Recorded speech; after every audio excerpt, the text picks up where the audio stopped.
then become death, the destroyer of worlds. I suppose we all thought that, one way or another. ده كلام العالم روبرت اوبنهايمر مخترع القنبله الذريه والملقب بابو القنبله الذريه. وبرغم ان الفضل كان يرجع ليه في انتصار امريكا على اليابان في الحرب العالميه الثانيه عن طريق قنبلتين ذريتين وهي هيروشيما وناجازاكي وحسم الموقف لصالحها، الا ان الحكومه الامريكيه قلبت الترابيزه على اوبنهايمر وانكروا جميله واتهموه بالخاين. وخلينا نعرف تفاصيل. انا عصام عبد الحميد وده المفيد.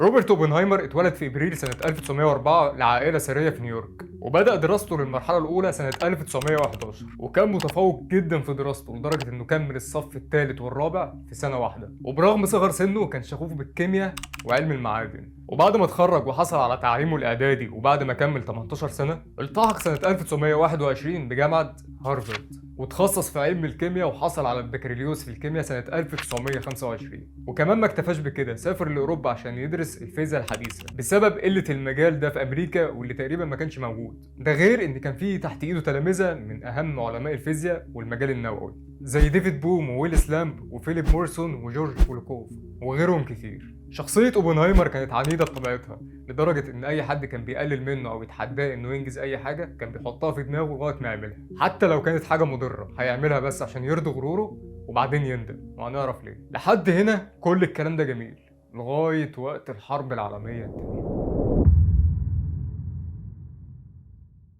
خلال الحرب العالمية الثانية أمريكا كانت بتواجه صعوبة في التعامل مع الجيش الياباني، خصوصا إن المخابرات الأمريكية وصل لها معلومة إن في عالم ألماني عمل براءة اختراع ونتيجته إنه عمل تفاعل نووي وده هيسهل اختراع القنبلة الذرية. وعشان أوبنهايمر كفاءته كانت بتتكلم عنه اتعين مدير لمختبر لوس ألاموس في مشروع مانهاتن، وده كان مشروع اتأسس بغرض تطوير أسلحة نووية عشان تدي الأمريكان أفضلية في الحرب. واتكلف أوبنهايمر بتطوير قنبلة ذرية عشان تسمح للأمريكان حسم الحرب لصالحهم بناء على نظريات العالم الألماني. وفعلا بدأ اوبنهايمر عن طريق نسبية أينشتاين وعرض نتائجها عليه، ورفض أينشتاين إنه يشترك معاهم في مشروع مانهاتن عشان كان دايما بيحذر من خطورة السلاح النووي، ولكن كان مدرك إن مهما كانت الخسائر هتكون أقل من لو الأمور في إيد هتلر، ولكن كان خايف إن لو هتلر بعقليته امتلك سلاح نووي ما كانش هيبقى فيه حرب ولا كسبان ولا خسران ولا يبقى في كوكب اصلا. واينشتاين حذر اوبنهايمر بنفسه انه يشتغل في المشروع ده، الا ان كان في تشجيع من الحكومه الامريكيه، او بمعنى صح كان في ضغط على اوبنهايمر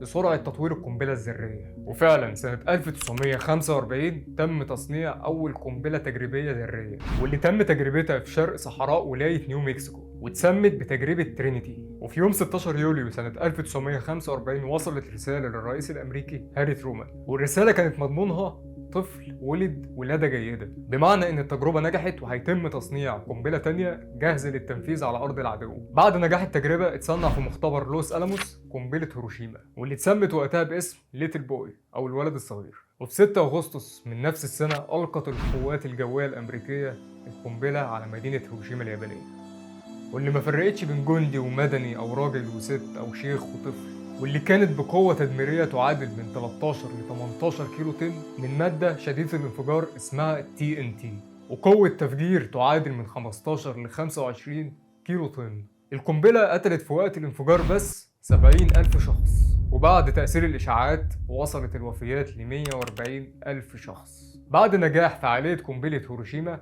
واللي فاقت توقعات الامريكان، وطبعا الفضل كان لاوبنهايمر اللي اترقى بعد كده في هيئه الطاقه الذريه الامريكيه، وكان اهم رجل في العالم وقتها، وكان اسمه وصورته في اول الصفحات في اشهر المجلات. الا ان ده ما استمرش لوقت كبير واتهموه بعدها بالشيوعي والخاين، والسبب ان بعد قنبله هيروشيما وطبعا لان الامريكان ناس محترمين ويهمهم حقوق الانسان، قرروا بعد 3 ايام فقط القاء قنبله تانية على مدينة ناجازاكي اليابانية في يوم 9 أغسطس من نفس السنة 1945، واتعرفت باسم فات مان أو الرجل البدين. ومحدش كان عارف إيه الغرض من القنبلة التانية، برغم إن القنبلة الأولى حسمت الحرب وخلاص اليابان كانت هتنسحب، وده اللي حسس أوبنهايمر بتأنيب الضمير واعترض على التصرف ده. بالرغم إن كان مبسوط بنتائج القنبلة الأولى اللي أعطت لبلده أفضلية في الحرب، بس كان شايف إن ما كانش فيه داعي للقنبلة التانية، وبناء عليه راح للرئيس هاري ترومان يعبر عن شعوره واحساسه بان ايده ملطخه بدم الابرياء.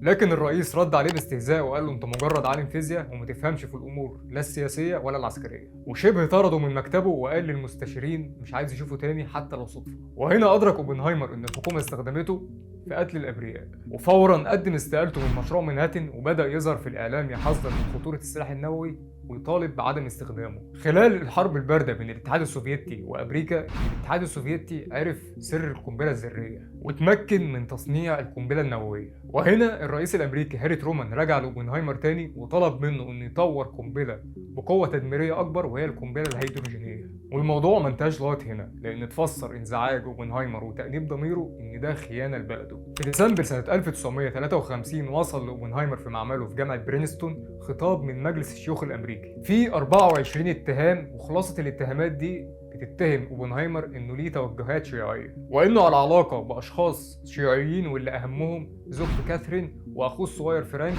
ومراته، وان اوبنهايمر متعاطف مع اليساريين او بالتحديد دول المحور، وانه رافض ان بلده تمتلك السلاح النووي يبقى ليها الافضليه. لك ان تتخيل ان مجرد بس اعترض على قرار واحد من الحكومه الامريكيه وعبر عن شعوره اتوجه له كل التهم دي واتفتح له ملفات، وما تستغربش من تحويله من بطل قومي لخاين في لحظه. هي الدنيا كده. وبناء على الاتهامات دي تم اعداد جلسه استماع من هيئه الطاقه الذريه سنه 1954 للتحقيق مع اوبنهايمر وسماع شهاده اقاربه واصدقائه، واللي قوى الاتهامات دي ان اوبنهايمر كان صديق لهاكون شوفاليه، واللي كان استاذ في الادب الفرنسي في جامعه كاليفورنيا، واللي كان شيوعي برضه. واتقابلوا لاول مره سنه 1941 في تجمع لدعم الجبهه الجمهوريه خلال الحرب الاهليه الاسبانيه، والاجتماع ده كان في بيت شوفاليه بنفسه، وده اللي خلى المخابرات الامريكيه تركز مع تصرفات اوبنهايمر بعد كده، خصوصا ان حضر الاجتماع ده شخصيتين شيوعيين مهمين، وهم ويليام شنايدرمان وده سكرتير الحزب الشيوعي في كاليفورنيا. اما الشخص الثاني هو اسحاق فولكوف امين الصندوق الشيوعي. الا ان المخابرات الامريكيه ما كانتش متخوفه قوي من اوبنهايمر، خصوصا ان هم يحتاجوه في مشروع مانهاتن اللي اتاسس بعد الاجتماع، ولكنه اتحط تحت الملاحظه من المخابرات. وبعد التحريات اكتشفوا ان اوبنهايمر عضو في اتحاد اسمه الاتحاد الامريكي للحريات المدنيه، والاتحاد ده كان يعتبر جبهه شيوعيه خالصه،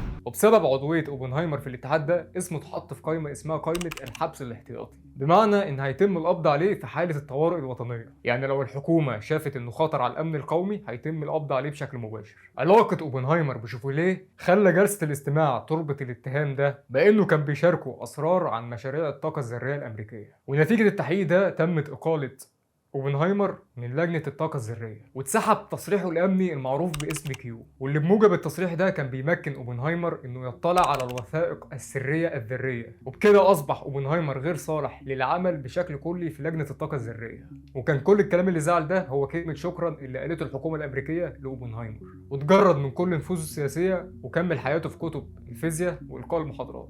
مع روتين حياة اوبنهايمر واعتباره إنه خاين لبلده، قرر الرئيس الأمريكي جون اف كينيدي سنة 1963 تكريمه كعالم ذرة، لأنه كان ليه الفضل في حسم أمريكا للحرب، ومنحه جايزة اسمها جايزة إنيرجو فيرمي، ودي جايزة بتمنحها هيئة الطاقة الذرية لعلماء الطاقة والذرة المؤثرين واللي عملوا فرق في المجال الذري، وبيستلم معاها جايزة مالية تقدر ب50,000 دولار. وبكده ثبت ولاء اوبنهايمر بعد 9 سنين من كونه خاين. بالمناسبة في تحفة سينمائية بتتكلم عن اوبنهايمر للمخرج كريستوفر نولان، بيحكي تفاصيل صناعة القنبلة الذرية من الألف للياء، اللي عايز يشوف أمتع تجربة من حيث الأداء والمؤثرات والإخراج والموسيقى التصويرية. هل شايف إن اوبنهايمر كان مذنب بقنبلته النووية، ولا شايف إنه كان عايز يساعد بلده؟ لو عجبك محتوى الفيديو ساعدني إني أستمر، وما تنساش تعمل لايك وسبسكرايب. أنا عصام عبد الحميد وده المفيد، اتشرفت بمتابعتكم.